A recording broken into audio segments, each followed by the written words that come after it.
Olá a todos, como vão? Paz do Senhor Jesus. Que bom estarmos juntos mais uma vez, mais um dia, essa aula de Gênesis. Espero que você tenha assistido a aula anterior, tenha se interessado bastante e que hoje a gente possa continuar nesse estudo. O estudo do livro de Gênesis ele é um pouquinho mais lento do que o normal, tá? Ele exige muito contexto, exige muita minúcia, principalmente nesse começo, para que a gente evolua e a gente consiga de fato esclarecer tudo aquilo que está escrito ali no livro de Gênesis, todo o contexto, todas as teorias e tudo mais. Então, nesse início, a gente vai caminhar um pouquinho devagar, não vai avançar tanto assim na história, até a gente chegar a um ponto que você já tem uma base formada, e aí a gente consegue prosseguir um pouquinho melhor, tá joia? Eu tirei o som, que o som encobria um pouquinho os barulhos aqui de em casa. Como sabe, eu tenho duas crianças e as crianças estão soltas por aqui. Então, se você ouvir aí no fundo o barulho das crianças, é porque eu tirei a música para não disfarçá-los, deixa eles por lá, tá joia?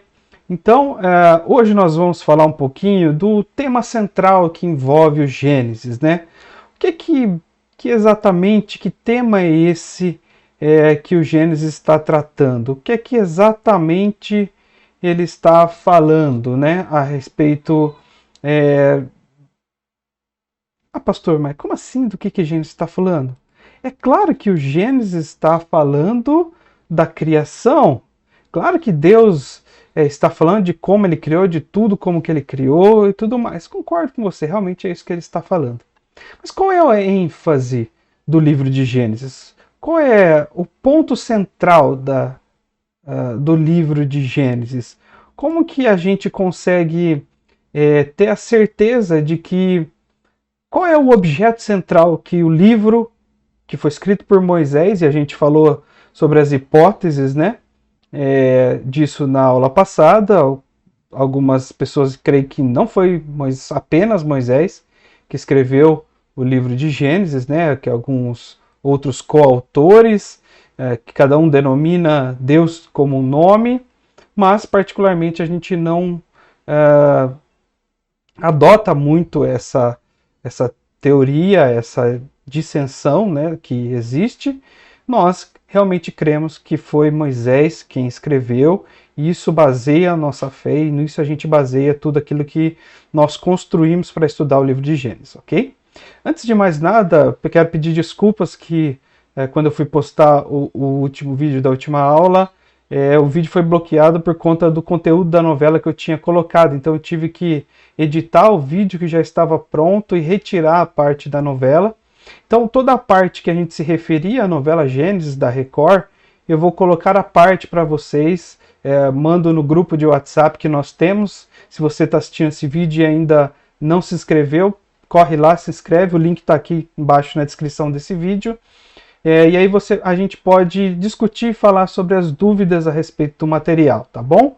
Então, peço perdão, não sabia que isso ia acontecer porque era um período curto, mas pelo jeito a Record protegeu a obra e ainda está no ar, enfim, as coisas estão acontecendo e assim, eles têm todo o direito da produção de fato deles, né? Então, não tem por que a gente discutir isso, de fato a gente está usando um material que não nos pertence.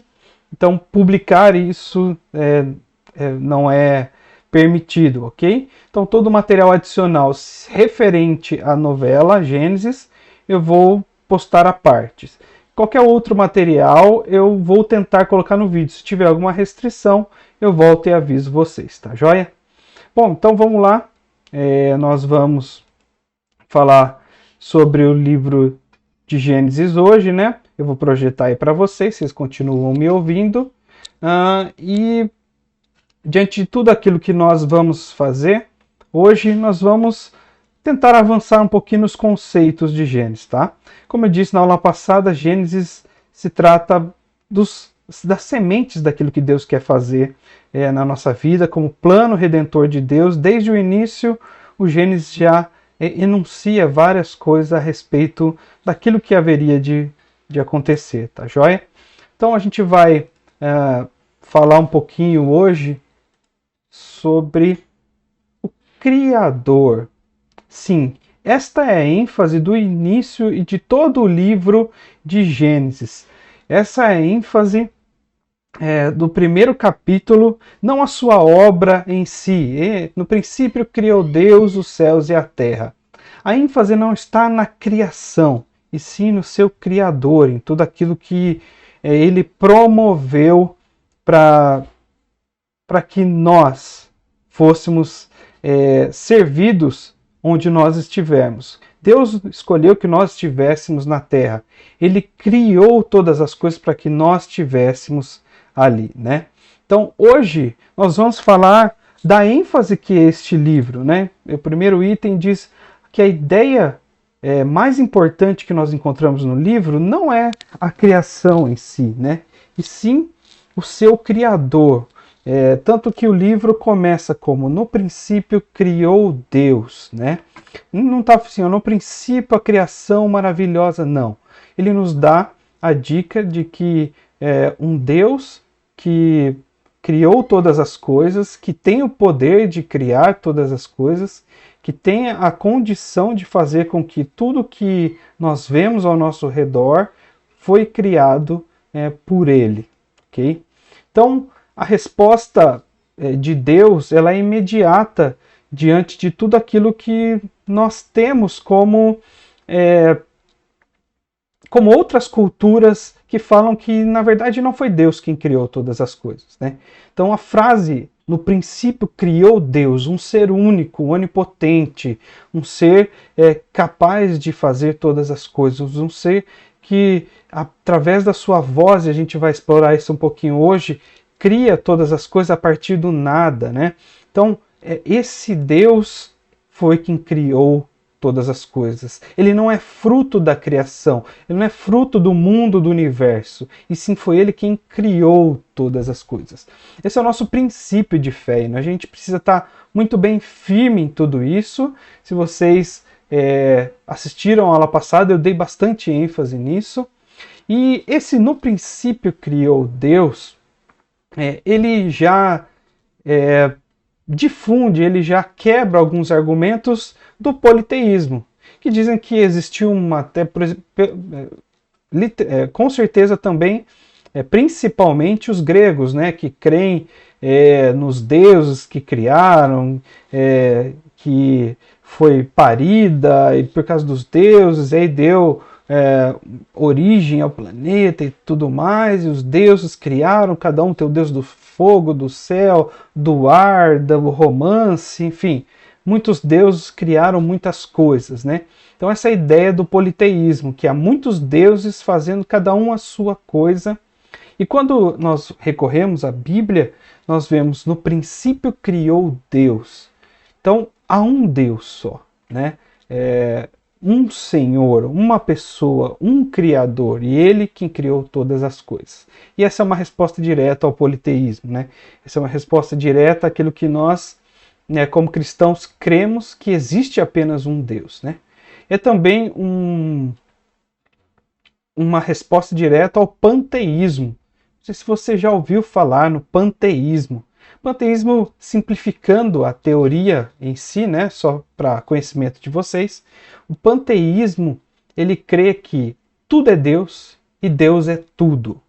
Deus está em todas as coisas e tudo é Deus. Ou seja, a partir do momento em que eu pego esse fone de ouvido aqui junto com esse microfone que eu estou falando com vocês, ele é uma expressão de Deus. A parede aqui ao lado onde eu estou, ela é expressão de Deus, né? E logo ela também é um Deus, né? A natureza é um Deus. Todas as coisas que foram criadas são divinas, né? Então Deus é tudo e tudo é Deus.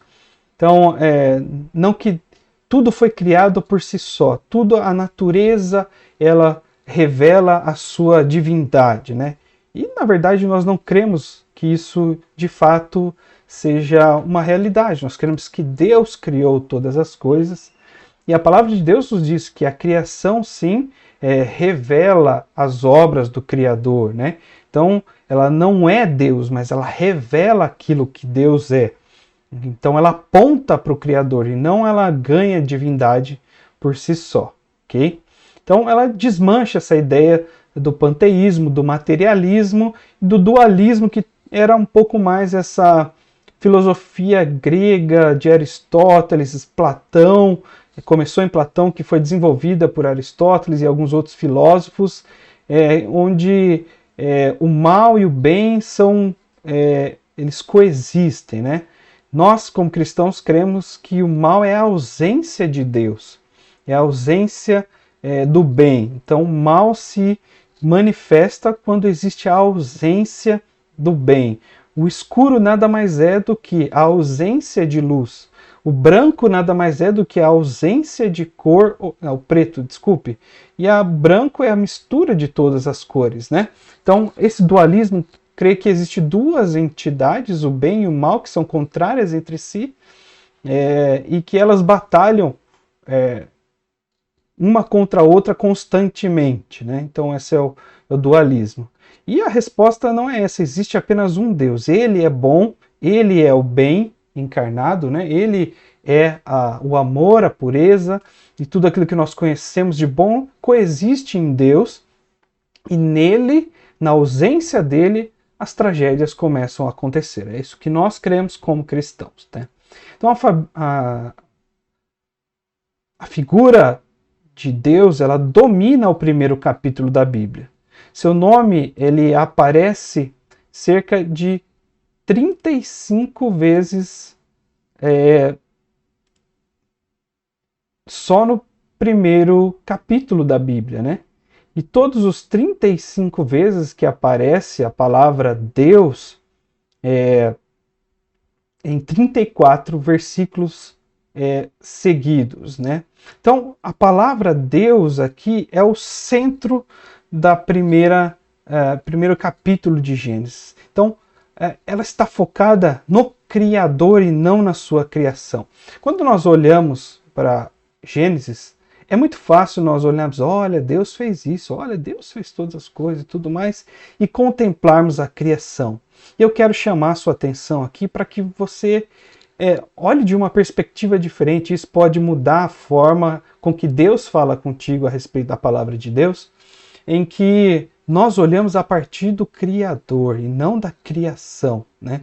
Nós somos a criação de Deus, a excelência da criação.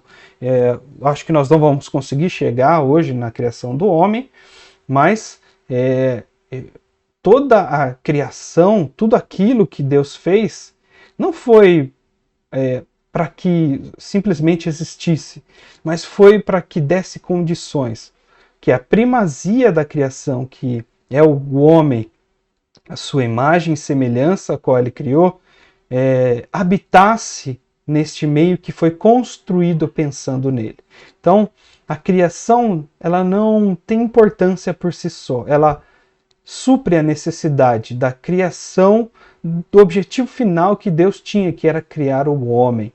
E a gente vai falar um pouquinho desses detalhes, até lá ainda tem um pouquinho de chão, tá bom? Então eu vou inserindo algumas coisas para não embananar muito a cabeça de vocês, porque realmente há muita informação, há muito contexto, há muitas coisas que se discutem a respeito de Gênesis, há muitas coisas que nós podemos, de fato, acrescentar naquilo que Deus tem para a nossa vida como cristãos através do livro de Gênesis. Amém? Então, a palavra, a nomenclatura de Deus, né, que é traduzida por Elohim, aqui no Antigo Testamento, no começo de Gênesis, né, Deus ele é traduzido por Elohim, eu falei isso na aula passada, e este Elohim é a forma plural de Deus, né? Mas se Deus ele é único, singular, poderoso, por que o hebraico então ele traduz Deus no plural? Quer dizer que existe mais de um Deus? Quer dizer que a Trindade estava ali? Na aula passada eu falei a respeito disso. Alguns pegam este argumento que a Trindade, que eram mais de um, né? Mas sendo Trindade, Deus continua sendo único, né? Ele é expresso em três formas, e isso às vezes dá um nó na nossa cabeça. Ele não eram três deuses para que houvesse um plural aí. Só que existe uma particularidade aí no hebraico, né? Que o plural, muitas vezes, ele tem a função de expressar a intensidade desse adjetivo, né? Então, Elohim, traduzido aqui por Deus, né? O Todo-Poderoso, Pai, essa palavra Elohim, ela vai ganhar a importância e toda esse peso diante de tudo que a gente conhece, de que Deus através desse plural. É como se eu não falasse deuses, e sim que Deus tem em si uma imensidão, né? De forma plural. Essa referência indica a majestade, um poder infinito, uma excelência, a perfeição, a complexidade, a completude de todas as coisas, né? Toda a perfeição divina estava ali no Criador. Então, quer dizer que é um ser complexo, né? Um ser poderoso, um ser que coexiste por si só, ele não depende de outras coisas para existir. Ele é e sempre será, ok? Então, nesse sentido, há muitas, como eu posso dizer, controvérsias a respeito desta palavra Elohim, tá? Muitas pessoas interpretam levianamente porque está no plural, porque é isso e tudo mais. Uma delas, como eu já disse para vocês, né, é quando as pessoas interpretam que Deus, de fato, ele está, a Trindade estava ali presente, tá? É possível de se interpretar dessa forma? É possível. É muito aceito? Não muito, tá? É forçar um pouquinho a barra, dizer que em uma simples expressão plural expressa a Trindade. Então, isso não é muito aceito, apesar de ser uma teoria, de ser uma interpretação. Então, hoje isso não é muito aceito, que diante da palavra Elohim, Deus estava presente na forma da Trindade ali, naquele momento. Através deste texto, nós não conseguimos afirmar isso. É claro que com o Novo Testamento, nós conseguimos afirmar que a Trindade de fato existe e ela coexiste entre si, entre as expressões, porém, esse texto ele pode fazer uma referência, porém, por si só, ele não expressa essa certeza que nós temos de que Deus estava presente naquele lugar, ok?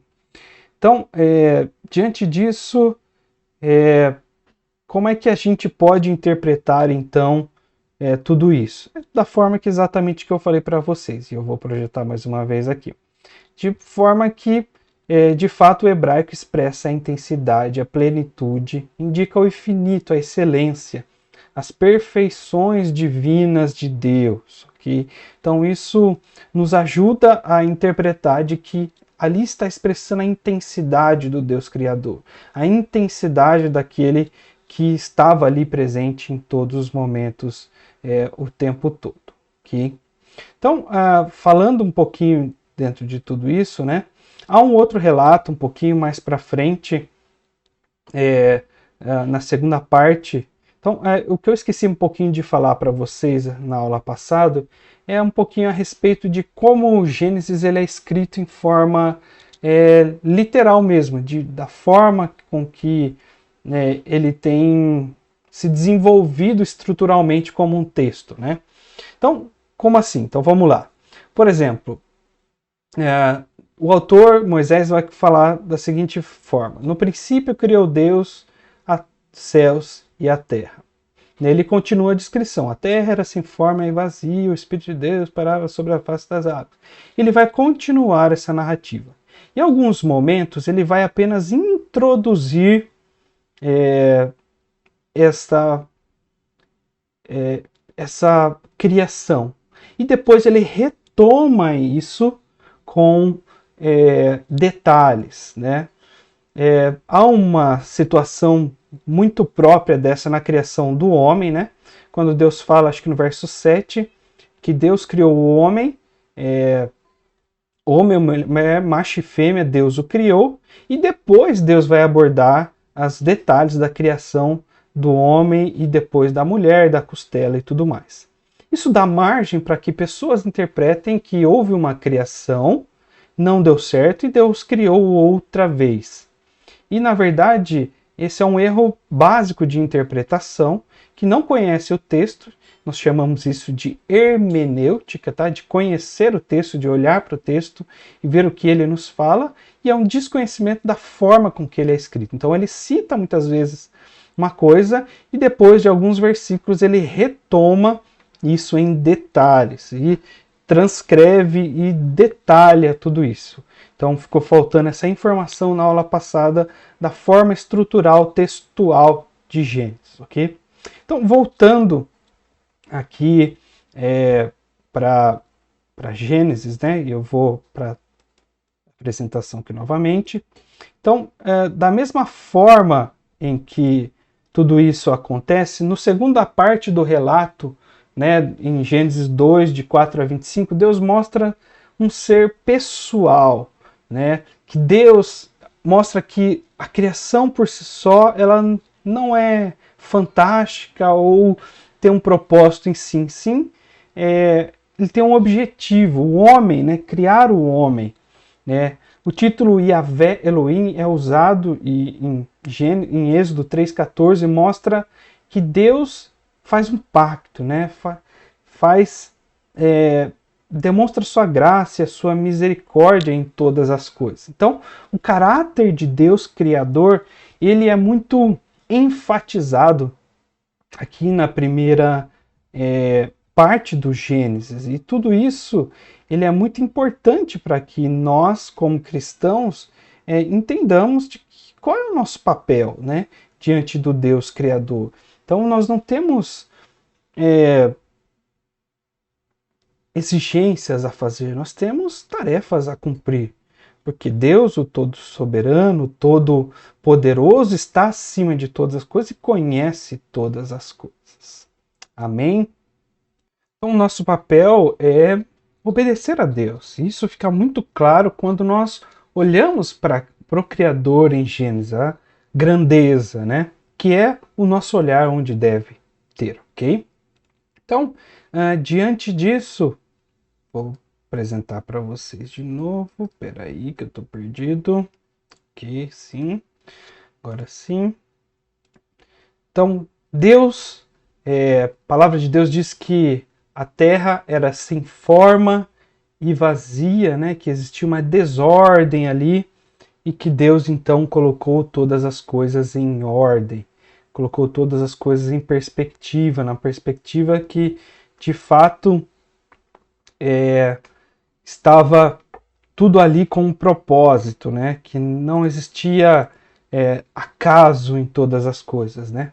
Então, o Deus de pacto, Deus de misericórdia, sua obra criadora diz claramente que Deus ele tem uma ordem para criar as coisas, ele tem um critério, há um plano, ele não criou simplesmente aleatoriamente, há um objetivo, há um ponto, há uma convergência, essa convergência vai ser o homem, nós vamos ver isso um pouquinho mais para frente, ok?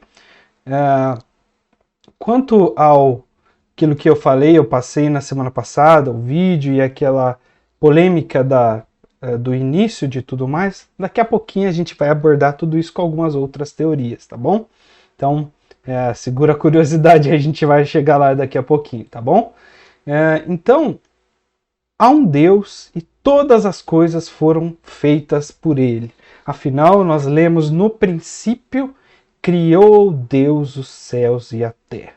Então Deus é o Criador, Ele é a persona, Ele é a pessoa, Ele é o ser único, transcendente. Não se esqueça disso jamais. Não perca isso de vista, não perca isso da sua mente, do seu coração, que foi Deus quem criou todas as coisas.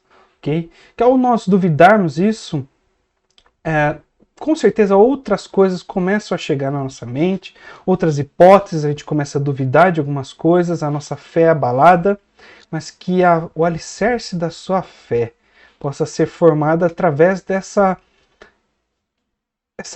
algo que está no início da palavra de Deus,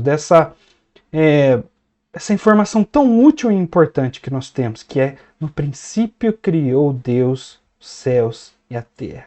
Há um Criador, a terra não foi um acaso, há um propósito, há um Deus todo-poderoso que está acima dos céus e da terra, olhando por cada um de nós, e Ele ainda está conosco. Okay? Fortaleça a sua fé, firme isso na sua mente, não permita que isso seja desconstruído. Okay? Avançando um pouquinho, então, né? Diante de tudo aquilo que nós temos como Gênesis, né? E a ciência moderna, e há algumas perguntas que são feitas para nós diante de tudo aquilo que Deus tem para a nossa vida, né? Nós vamos falar um pouquinho agora, neste momento, sobre essa parte de ciência e fé. Okay? Então, quais são as perguntas que a ciência faz, né, diante de tudo aquilo que Deus expressa na sua palavra e que hoje nós podemos afirmar através de todas as coisas recentes que a gente tem da palavra de Deus, né? Então, eu vou tentar traçar um paralelo para que a gente responda algumas perguntas.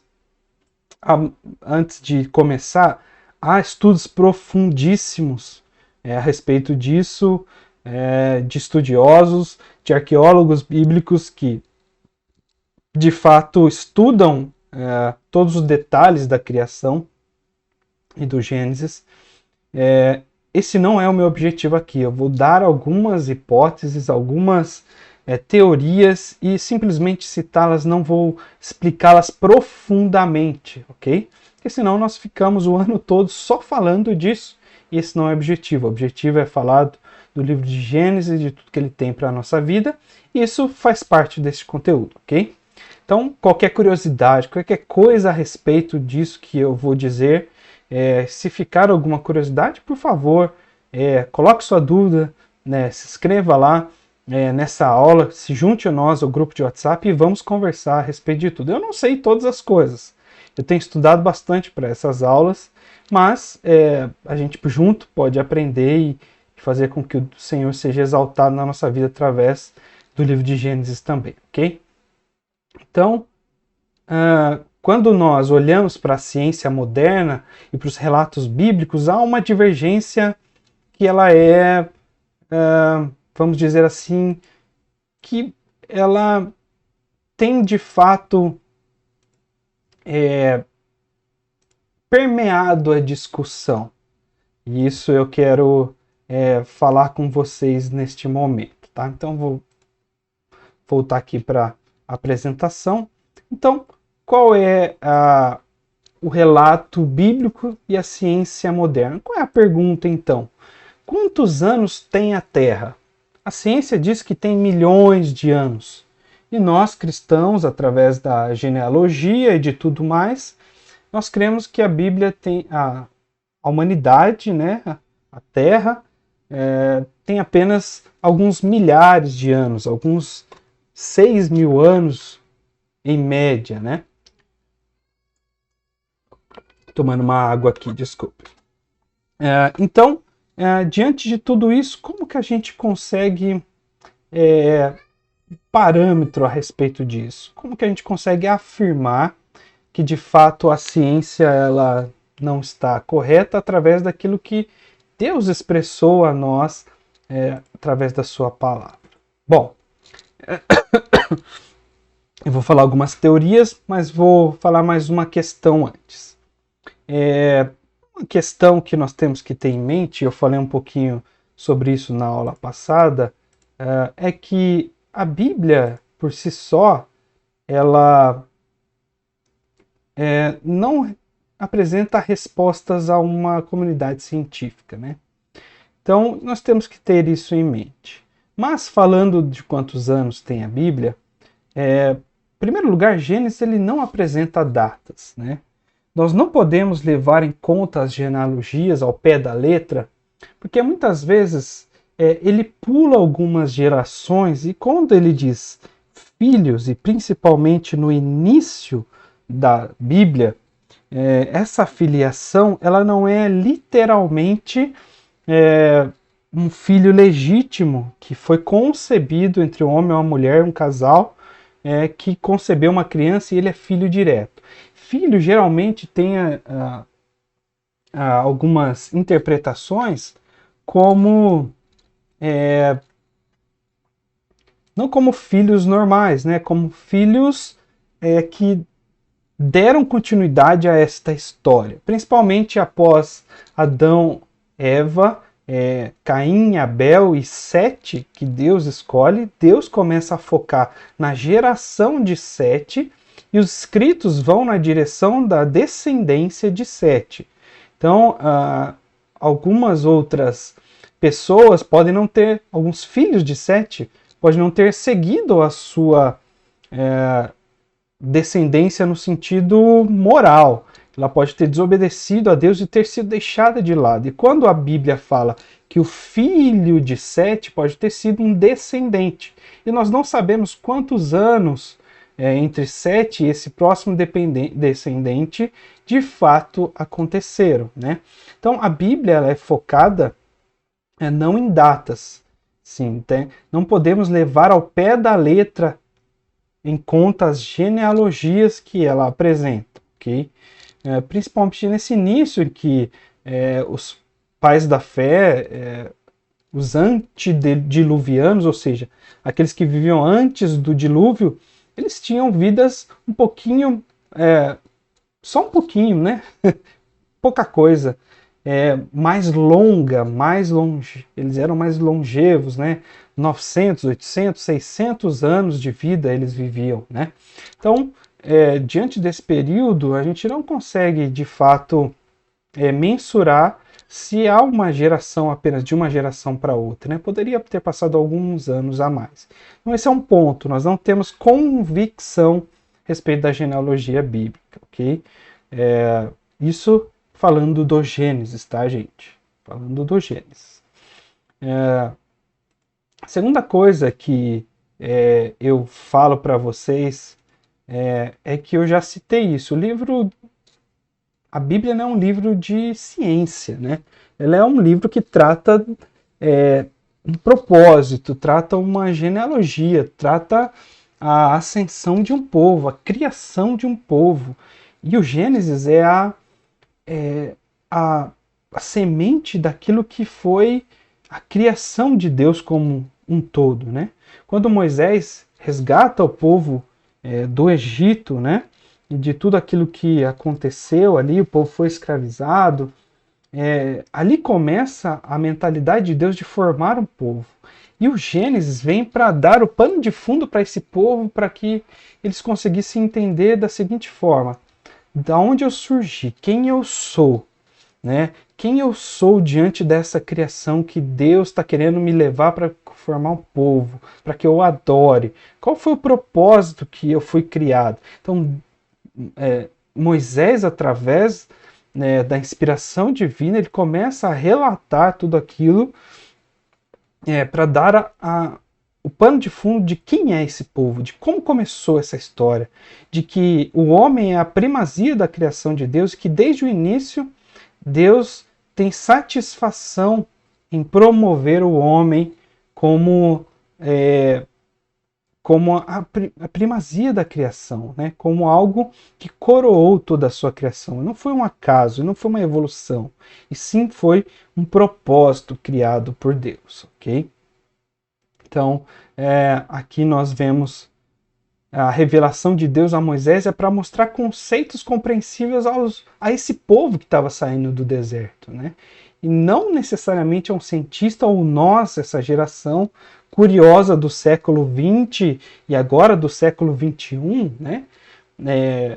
Em que há muitas perguntas que nunca se imaginaram que seriam respondidas pela humanidade lá na época de Moisés. Então a Bíblia não é um livro científico por si só. Ela sim tem história, ela tem sim fundamentos, mas ela não traz a maioria das informações que nós precisamos, ok? Então, para pacificar, entender esse assunto, algumas teorias foram criadas, tá? Então, algumas teorias, e aqui a gente chega naquela parte onde eu vou explicar de fato o vídeo que eu passei para vocês da novela e tudo mais, tá? Vamos lá. Primeira teoria que existe aqui é a teoria do vazio, arruinamento ou criação. Ela tem alguns outros nomes, tá? Ela tem alguns outros apelidos. Em inglês é o Gap Theory, ou seja, a teoria do intervalo, que também é bem conhecida, essa teoria aqui no Brasil.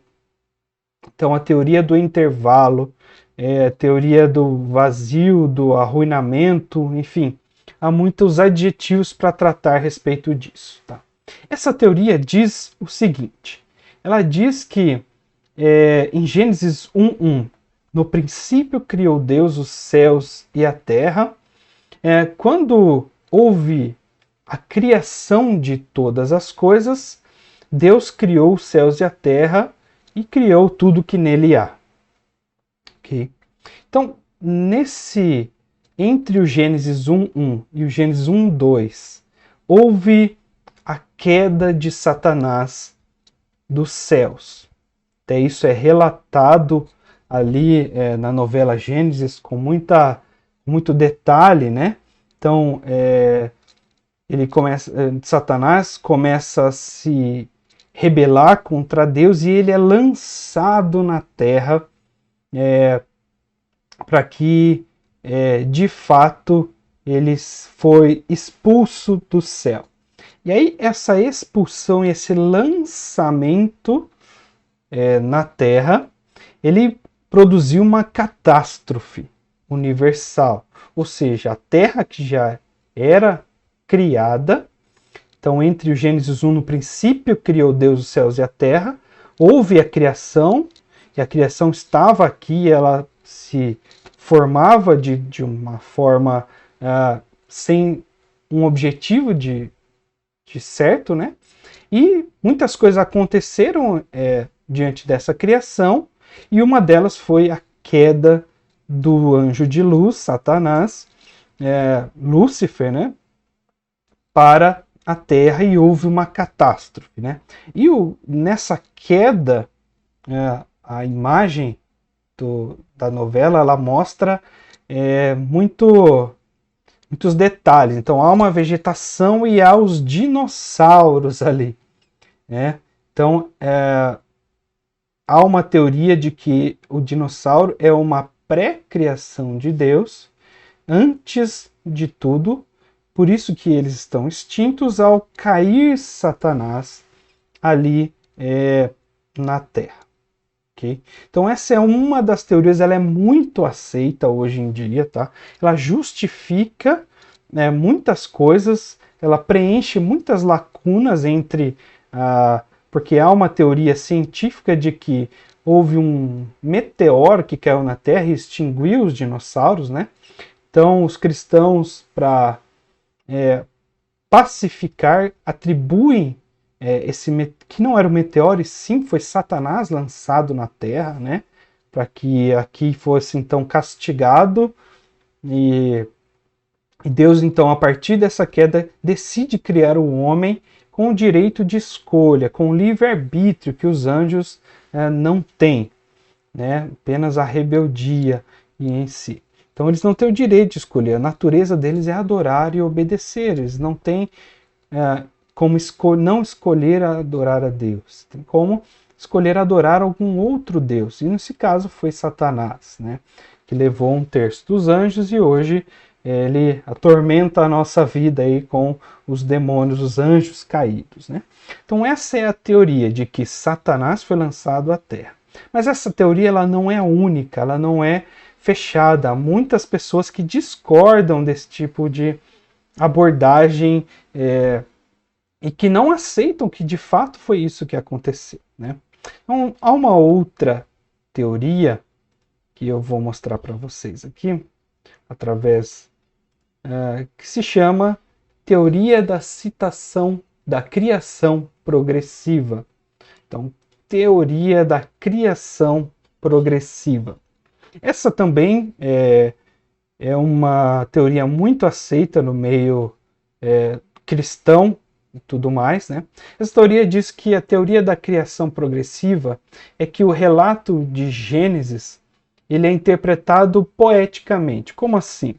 Os dias eles não representam literalmente 24 horas, e sim uma era. Então, de um dia para o outro, não significa que passou 24 horas, e sim passou uma era, passou um período, uma quantidade de tempo que é muito superior a um dia. E aí essa palavra dia vem do hebraico yom, e nem sempre se refere a um período curto de 24 horas, e sim a datas, né, a períodos, a longos períodos. Em reforçar essa teoria, assinala-se que as recentes descobertas afirmam a ordem da criação descrita em Gênesis, ou seja, primeiro foi separado isso, depois foi criado isso e tal, que bateria com a evolução, ou seja, Deus criou algumas coisas que evoluíram para outras coisas, e depois Deus cria outras coisas que evoluem para outras coisas, tá?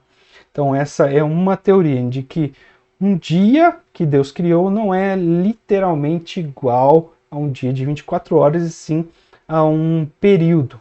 E aí alguns justificam esse período com Pedro dizendo, né, que para Deus um dia com 1000 anos e 1000 anos como se fosse um dia.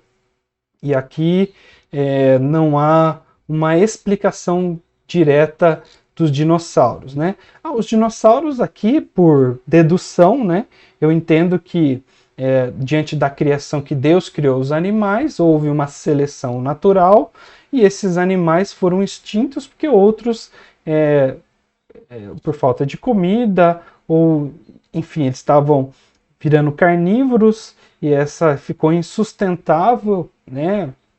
Animais daquele tamanho se alimentarem com os outros animais, então isso, a criação estava em perigo e de fato houve uma relação entre o meio ambiente e esses dinossauros que eles foram extintos. Eu não sei explicar exatamente cientificamente, mas de alguma forma, né?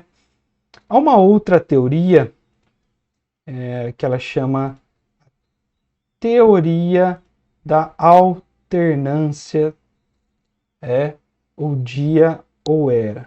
Então, teoria da alternância. O que isso quer dizer, né? Teoria da alternância é que os períodos de 24 horas eram